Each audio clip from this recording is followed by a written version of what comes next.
Passport महानिदेशालय जवाजात ने घोषणा की कि आंतरिक मंत्रालय के एबशर इलेक्ट्रॉनिक प्लेटफॉर्म के माध्यम से 5 लाख से अधिक इलेक्ट्रॉनिक पासपोर्ट यानी ई पासपोर्ट जारी और रिन्यू किए गए हैं।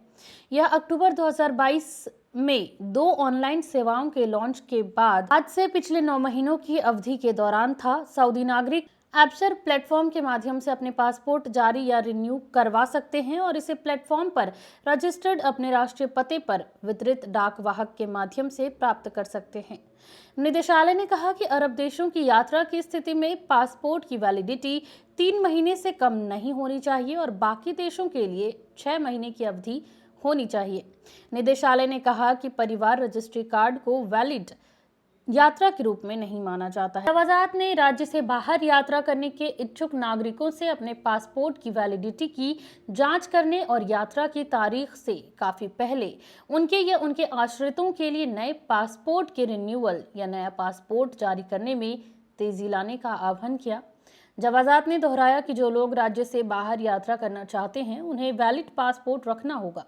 जो नागरिक खाड़ी सहयोग परिषद यानी GCC अर्थात गल्फ कॉरपोरेशन काउंसिल राज्यों की यात्रा करते हैं उन्हें केवल राष्ट्रीय पहचान पत्र ले जाना होगा। निदेशालय ने कहा कि एबशर और तवक्कलना प्लेटफॉर्म के माध्यम से डिजिटल ID लोगों के लिए किंगडम से बाहर यात्रा करने के लिए अधिकृत दस्तावेज नहीं है।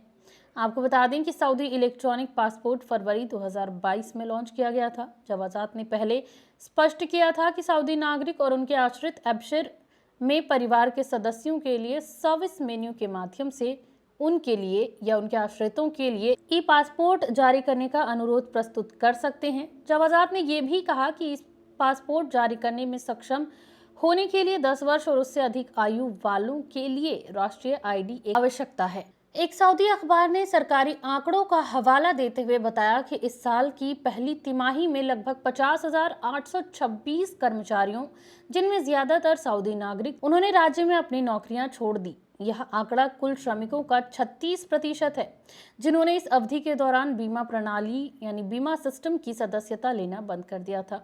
एक विश्लेषण में अल इक्तिसादिया ने बताया कि पहली तिमाही में इस्तीफा देने वालों में पुरुष कर्मचारियों की संख्या 28,291 55.6% थी, जबकि शेष 22,535 महिलाएं थीं। इसके अलावा नौकरी छोड़ने वाले कुल श्रमिकों में से 98.5% या 50,042 सऊदी नागरिक थे, जिनमें 27,792 पुरुष और 22,250 महिलाएं शामिल थीं। बाकी सभी प्रवासी थे। वहीं इस्तीफों का कारण नहीं बताया गया है।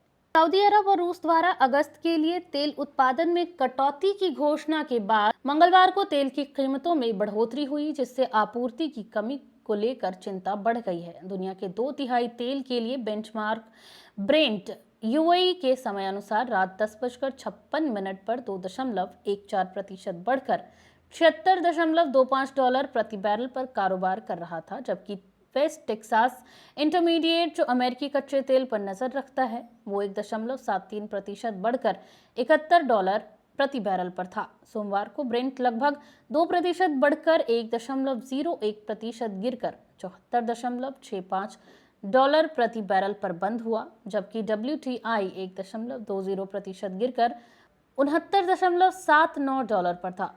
थोक और खुदरा व्यापार और वाहन मरम्मत सहित वाणिज्यिक क्षेत्र में काम करने वाले कर्मचारियों की संख्या 2023 की पहली तिमाही के अंत तक लगभग 1.653 मिलियन तक पहुंच गई। वहीं क्षेत्र के कर्मचारी सामाजिक बीमा नियमों के अधीन हैं।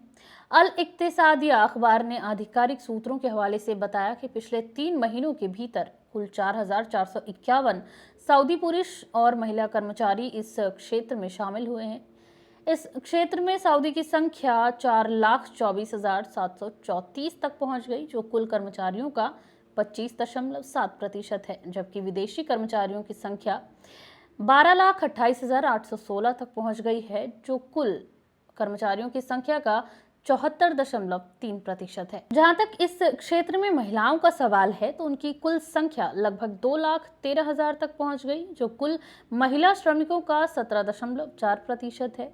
लगभग 1,99,000 की संख्या में सऊदी महिलाएं इस क्षेत्र में कुल महिला कार्यबल का 93.5% हिस्सा थीं, जबकि विदेशी महिला श्रमिकों की संख्या 13,961 रही। रियाद क्षेत्र में श्रमिकों की कुल संख्या का प्रतिशत सबसे अधिक 40.3% यानी 6,05,853 श्रमिक हैं। इसके बाद 4,42,166 श्रमिकों के साथ मक्का, 2,46,860 श्रमिकों के साथ पूर्वी क्षेत्र अल शर्किया शामिल है।